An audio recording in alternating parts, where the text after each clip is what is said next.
Vamos falar um pouco mais de Grêmio, conversando agora com o nosso convidado Fábio Floriani, ex-vice-presidente do Grêmio. Floriani, muito obrigado por nos atender aqui na Gaúcha, boa noite.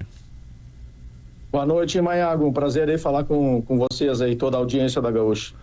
Pois é, Floriani, a gente está querendo te ouvir aqui porque nos últimos momentos aí, os assuntos relacionados ao Grêmio trataram muito das questões econômicas, das questões financeiras que a gestão atual está enfrentando e muito se fala de culpa, né, de problemas causados pela gestão anterior.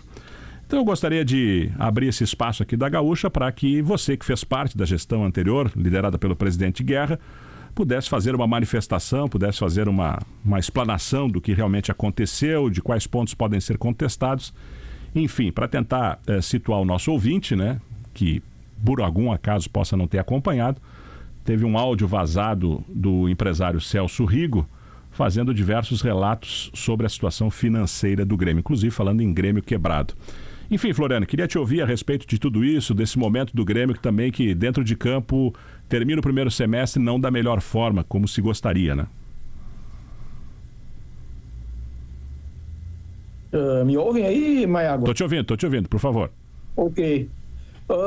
Bom, acho que esse tema das finanças do Grêmio, né, ele vem trazendo aí bastante repercussão desde o final da nossa gestão, e eu acho que esse tema tem que ser olhado por uma ótica mais ampla, né? Muito se fala que o Grêmio está quebrado, que a gestão anterior deixou o Grêmio numa situação muito complicada, né? Mas eu acho que tem que ser feita uma análise um pouco mais ampla sobre esse tema, né? A gente tem que voltar e pensar na gestão anterior, a nossa gestão como um todo. A gente pegou um clube voltando da segunda divisão, né, com um déficit muito grande de receitas, o clube precisando investir para montar um time, e aí a gente começou os nossos investimentos. E relembrando o primeiro ano maravilhoso que a primeiro ano da gestão teve, a contratação do Soares, a montagem daquele time, que logo foi campeão do Gaúcho, ex-campeão gaúcho. Tivemos muito próximos ao Campeonato Brasileiro. Não vamos aqui relembrar, né, os problemas de arbitragem que praticamente nos tiraram aquela taça de campeão brasileiro no nosso primeiro ano de gestão. Então, a gente começou investimentos no futebol no primeiro ano, visando títulos, né? E a gente não pode esquecer que na continuidade, o segundo ano, ainda assim, largamos com o título de heptacampeão gaúchos, e em seguida veio a tragédia da enchente, que prejudicou em muito o clube, né? Às vezes eu ouço as entrevistas, comentários, posts nas redes sociais e as pessoas simplesmente parece que esqueceram ou negam o tamanho do prejuízo que a nossa gestão teve durante o segundo ano por conta da enchente, né? Jogamos praticamente 6 meses, não tínhamos casa para jogar, um bom tempo sem lugar para treinar. Aquilo determinou uma queda importante também nas receitas da gestão como um todo. E teve consequências no ano seguinte, no terceiro ano. A gente teve um segundo ano difícil por conta das enchentes e a gente acabou tendo uma mudança na comissão técnica de futebol. E aí a gente, né, tentou apostar num modelo novo de futebol, diferente daquele tradicional que a gente vinha adotando. Não deu certo, a gente tomou uma ação rápida de mudança também, e a verdade é que no terceiro ano a gente também lutou para conseguir títulos. A gente considerava que era uma possibilidade se encaminhar algum título, alguma Copa, etc. Então, tem que olhar esse contexto amplo, né? Dos 3 anos, o investimento que foi necessário desde o primeiro ano, a enchente, e o terceiro ano como uma tentativa de montar um time forte para buscar títulos. Há de se questionar se a estratégia de buscar atletas um pouco mais experientes foi correta, né? Eu vejo também crítica que pouca chance foi dado aos jovens, mas isso não é verdade. A gente deu chance para os jovens que estavam prontos para jogar.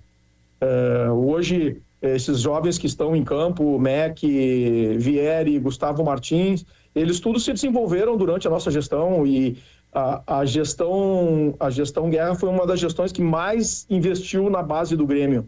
E o resultado está aí. Essa gestão agora está colhendo aí os louvores, né, desse investimento na base. com esses atletas que estão aí em campo, ajudando e se valorizando. Muito se fala que eu tenho discursado bastante desde o meu segundo ano, já que eu entendi bastante a dinâmica de finanças de futebol, é que tu não vai conseguir hoje ter uma sustentabilidade sem vender atletas ou ganhar competições para te reforçar o teu caixa. É muito difícil, eu vejo muitos clubes falando de sustentabilidade, mas a verdade é que o futebol ficou caro, principalmente nesses 3 anos que a gente teve à frente do Grêmio, porque foi o ano de Betis, foram os anos de SAF, onde o dinheiro irrigou para o futebol e os custos foram nas alturas, e a gente não quis ficar de fora, que investimos para sermos competitivos e o investimento foi caro. E, infelizmente, o resultado não veio da maneira que a gente esperava. Então, a crítica hoje é basicamente essa, mas eu acho que tem todo esse contexto que eu acabei de falar para vocês, né?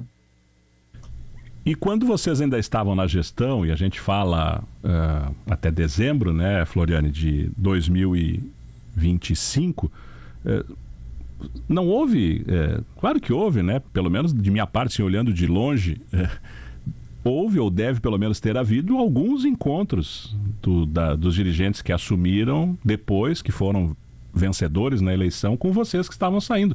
Essa situação financeira, ela foi compartilhada, penso eu, né?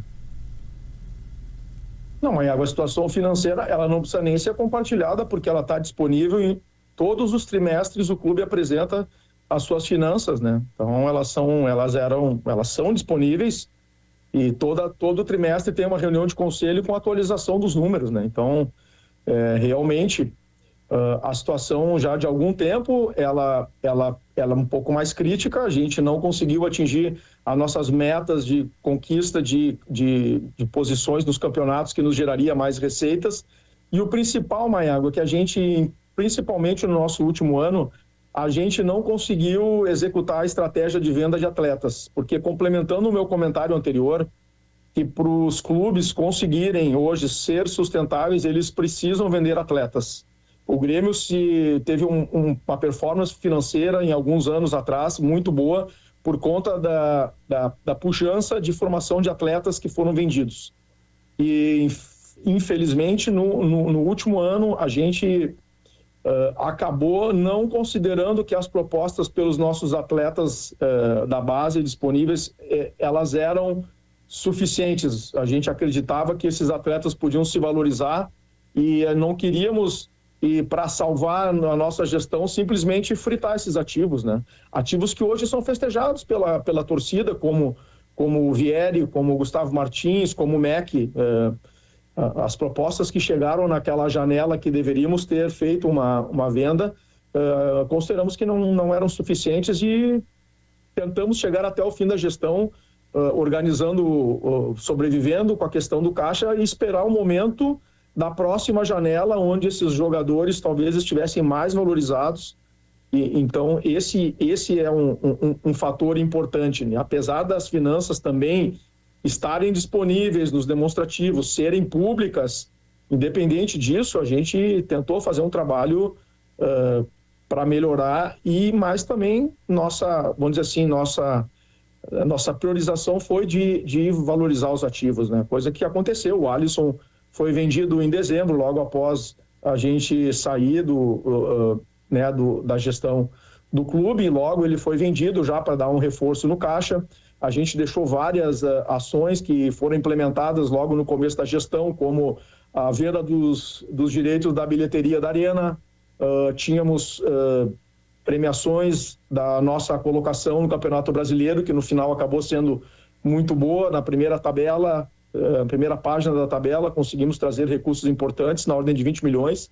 E ainda alguns contratos da Globo que já estavam alinhavados de adiantamento de receitas, que sempre são feitos no clube, deixamos alinhados. Então, o número final, a fotografia que as pessoas olham na gestão, ela parece muito feia, mas, na verdade, tem esse contexto todo. A gente não quis tomar decisões em dezembro que impactariam na nova gestão, sendo que estávamos de saída. Então, o que eu acabei de comentar agora, né? Como a venda do Alisson, talvez a gestão nova quisesse ficar com o atleta e não privilegiar o caixa. a questão da bilheteria da Arena, a questão né, de, enfim, premiação da Globo, antecipação de alguma receita. Então, não é isso, né? A gente acabou tomando essa decisão e fica bastante assim, chateado, né, que existe esse julgamento e essa, né, vamos dizer assim, o julgamento e essa manchete, né, do clube quebrado, né? As pessoas olharam os passivos do clube, falaram números que quem não conhece as finanças não está falando coisas concretas e verdadeiras, misturam-se conceitos, né? Então, mas essa é uma discussão que a gente nunca quis fazer no detalhe na saída, porque o protagonismo era da gestão que estava começando, a gente se disponibilizou para apoiar eles da maneira que fosse possível, torcemos pelo Grêmio, o que a gente sempre pudesse ajudar, estávamos à disposição, continuamos à disposição se for o caso, né? E tu julgas que, porque muito se falou também, né, das questões que envolvem estas contratações do meio da janela do ano passado, né? Que foram, assim, negócios que foram prejudiciais ao Grêmio. Como é que tu avalia essas questões que envolveram contratação de Marcos Rocha, a própria renovação do Bright White, contratação do William, enfim, que são citados como jogadores muito caros para o atual momento, Floriani? Eu acho que tem dois aspectos aqui, tá? Eu acho que tem um aspecto que é um aspecto de estratégia do departamento de futebol, que podem, vamos dizer assim, criticarem ou não, que foi uma aposta em trazer jogadores já consagrados, experientes para a segunda parte do ano, na qual a gente considerava a possibilidade, sim, de beliscar uma Copa, alguma coisa assim.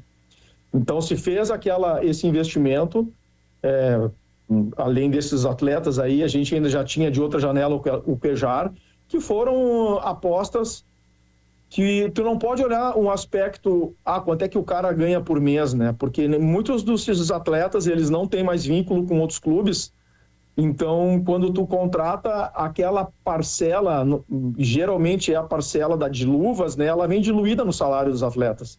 Então hoje às vezes tu pode ver, contratamos um atleta que ganha 500 mil por mês, mas pagou 5 milhões de luvas, né? Então foi uma estratégia, né? Eu acho que não deu certo, né? A gente não conseguiu conquistar títulos na reta final, mas não eram atletas, vamos dizer assim, decadentes, né? Vamos olhar o Arthur aí, que é bastante festejado, né? É um atleta que veio na mesma condição que veio o William e Marcos Rocha e foi, né? E ainda é muito ovacionado, né? E é valorizado. Então, é isso, Maiago.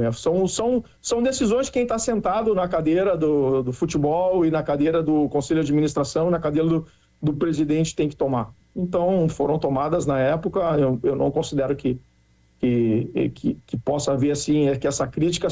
Eu entendo, óbvio, hoje, olhando as finanças do clube, parece tudo caro e sem sentido, mas tem que olhar o contexto uma a uma, né? Marcos Rocha é um atleta que veio para nos ajudar, a gente estava carente da posição, não tinha um dinheiro para investir num atleta que ganhasse um salário mais baixo, mas tínhamos que dar uma luva, o clube não tinha esses recursos, então tu traz um atleta que essa parte aí está diluída no salário e com a composição dos caixas mês a mês a gente iria pagar, né? Lembrando que, de novo, o segundo turno do Brasileiro, a gente acabou em 7º lugar. Então, não foi um dinheiro jogado fora. Esses pequenos detalhes aí, até pela receita da posição alcançada no Brasileiro, ela ajudou a pagar, então, esses investimentos feitos. Estamos conversando com o ex-vice-presidente do Grêmio, Fábio Floriani, aqui no Show dos Esportes, 8h49 agora, Fábio. E agora falando um pouco do momento atual, eu quero te ouvir como gremista aí desse primeiro semestre que terminou com o Grêmio campeão gaúcho, classificado para as oitavas da Copa do Brasil, vai pegar o Mirassol nas oitavas, lá em julho, vai para a repescagem da Sul-Americana para enfrentar o Bolívar e termina em 16º no Brasileirão após 18 rodadas. O gremista Fábio Floriani, aí, como é que viu esses primeiros movimentos do Grêmio de 2026? Eu não posso me desassociar do ex-dirigente, né? porque a gente consegue ter uma ótica um pouco diferente, né? E eu entendo que a ruptura da gestão, eu digo, a mudança de gestão, ela sempre tem uma velocidade, um tempo para que as coisas se acomodem, né? E, principalmente quando tu vai propor uma nova metodologia, uma nova mentalidade técnica, que foi o que a gente tentou fazer no início do nosso terceiro ano com a contratação do Quinteiros, né? A gente não teve o tempo para dar a ele talvez o que ele necessitava, porque os resultados também eles precisam acontecer. Então é difícil, então uma mudança de gestão, uma mudança no departamento técnico, na filosofia de futebol do clube, e eu acho que o Grêmio ele está num momento um pouco mais difícil, mas tem um bom técnico, tem bons jogadores, os jogadores da base que agora, né, amadurecidos, estão compondo a equipe. Então eu acho que os resultados não vieram, o pessoal está trabalhando, tentando montar um time, e tenho torcido e espero que, né, no segundo semestre aí a gente possa começar a colher um pouco o resultado dessa filosofia nova de trabalho, de atletas que chegaram, e que a gente possa efetivamente, né, o Grêmio é um clube muito grande, um clube copeiro, um clube que joga sempre para ganhar títulos. Eu espero que esse elenco aí, com talvez algumas adições que se faça na janela, e que a gente talvez não perca muita qualidade também se formos fazer vendas, né, na janela, porque são necessárias para equilibrar o caixa do clube, que a gente se mantenha competitivo e possa dar alegria à torcida, senão nesse primeiro ano, que é o ano de transição, que pelo menos a partir do ano que vem, terceiro ano, possa haver uma consolidação e o Grêmio voltar a brilhar aí como nos velhos tempos. Continuando com o Luiz Castro de técnico. De novo, né, Maiago, é o que eu comentei, a gente implementou uma filosofia com Quinteiros, porém era necessário um resultado também, a gente tem que colher o resultado dentro do campo, senão não adianta nada, né? Eu entendo a dificuldade, mas o Luiz Castro é um técnico reconhecido, renomado, está tentando trabalhar, e eu acho que tem que dar uma confiança para ele dar uma continuidade no trabalho dele.